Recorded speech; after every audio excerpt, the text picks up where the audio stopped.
Tak mau dipenjara sendirian, Lukas NMB seret SBY dan petinggi Cikeas.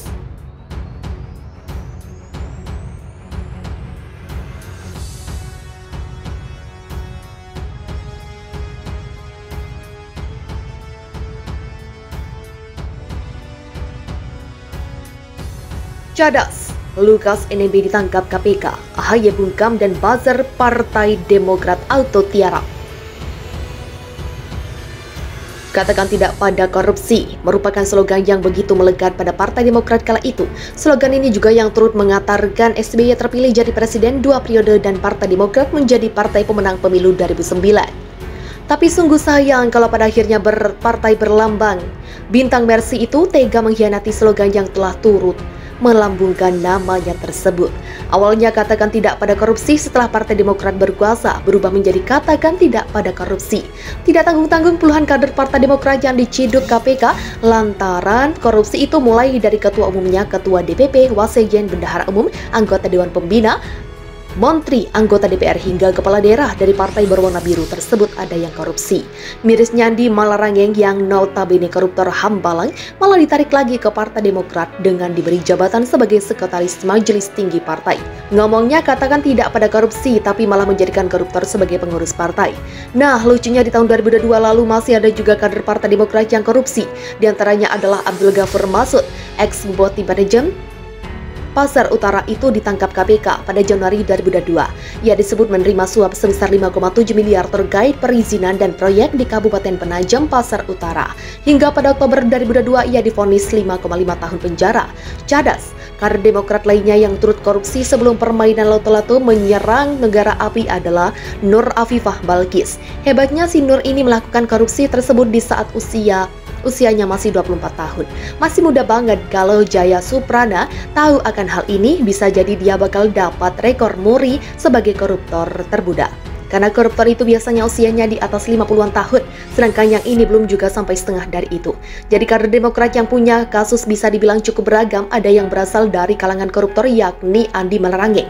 Ada yang mantan pecandu narkoba, dia adalah kepala Bapilu Partai Demokrat saat ini, Andi Arief. Ada yang tidak pernah mendaki tapi kerjaannya turun gunung. Terus setiap anaknya ada masalah yakni SBY. Dan ada juga yang jadi tukang nyinyir di Twitter padahal aslinya gagap tampil di TV yakni Cipta Pancalaksana. Termasuk yang lagi viral ada kader Demokrat pengecut yakni Lukas NMB. Jadi gubernur Papua itu awalnya menerima suap sebesar 1 miliar terkait proyek infrastruktur di Papua. Hingga pada 22 September 2022 silam ia ditetapkan sebagai tersangka oleh KPK. Nah, saat hendak menjemputnya KPK kala itu mengalami kesulitan karena si Lukas ini mengerahkan massa pendukungnya. Khawatir terjadi apa-apa, lembaga yang dipimpin oleh Firly Bahuri tersebut pun akhirnya mengulur waktu. Bahkan untuk memeriksa ex-ketua DPD Partai Demokrat Papua itu, sampai-sampai penyidik KPK dibikin repot, yakni harus datang ke Papua. Berbeda dengan koruptor lainnya yang selalu diperiksa di gedung KPK, banyak orang nyinyirin KPK. Kala itu dengan mengatakan, lembaga penegak hukum kok takut sama koruptor. Tapi bukan KPK namanya kalau tidak panjang akal, jangankan cuma Lukas NMB, Setnov saja yang dikenal licik seperti belut, serta punya jaringan yang luas dan materi yang berlimpah tetap saja merikuh di ruang tahanan karena terbukti korupsi.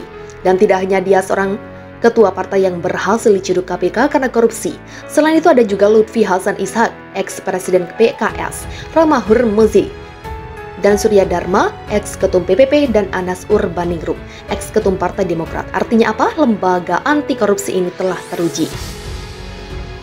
Terakhir pasca kasus Lukas NMB adem ayem, tiba-tiba muncul berita ia ditangkap KPK. Anak buah AHY itu diciduk di sebuah restoran di Jayapura. Tidak menunggu waktu lama, Lukas pun langsung diterbangkan ke Jakarta untuk diperiksa dan ditahan.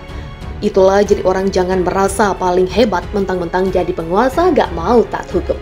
Ujung-ujungnya kan jadi penghuni penjara juga. Lantas apa tanggapan AHY dengan ditangkapnya Lukas NMB itu? Sampai sekarang belum ada Ferguso, silahkan cek di Google kalau tidak percaya. Bisa jadi dia lagi berkonsultasi dulu sama bapaknya terkait pernyataan yang akan disampaikan. Biar gak salah ucap gitu, begitupun dengan buzzer Partai Demokrat yang sebelumnya sibuk nyinyirin kasus Harun Masiku.